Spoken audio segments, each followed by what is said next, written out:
Right assembly media point వద్ద MLC Balmuri Venkat మాట్లాడుతున్నారు. ఇప్పుడు లైవ్ చూద్దాం.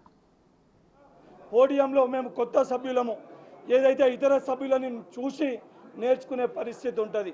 పోడియంలో ఏదైతే అనుభవం ఉంది, సుదీర్ఘ అనుభవం ఉందని చెప్పే శాసన మండలి సభ్యులు పోడియం దగ్గరకు వచ్చి ప్లకార్డ్స్ని ప్రదర్శిస్తూ కెమెరాకి అడ్డంగా ప్లకార్డ్స్ని చూపిస్తారు.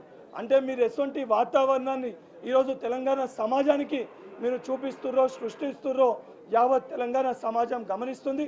నిజంగా మీకు చిత్తశుద్ధి ఉంటే ఏ అంశం పైన చర్చ పెట్టినప్పుడు, టూరిజం కానీ దేనిపైన చర్చ పెట్టినప్పుడు చర్చలో పాల్గొని కన్స్ట్రక్టివ్ వేలో తెలంగాణ రాష్ట్రానికి ఉపయోగపడే విధంగా మాట్లాడాలి తప్ప దీనిపైన ముందు చర్చ పెట్టండి, దానిపైన ముందు చర్చ పెట్టండి అని మీరు మాట్లాడే ముందు 10 సంవత్సరాలు మీరు ఏ రకంగా వ్యవహరించారో దానిపైన ముందు సమాధానం చెప్పి ఈ అంశాలపైన మాట్లాడితే బాగుంటుందని చెప్పి కేటీఆర్ గారికి సూచిస్తున్నా.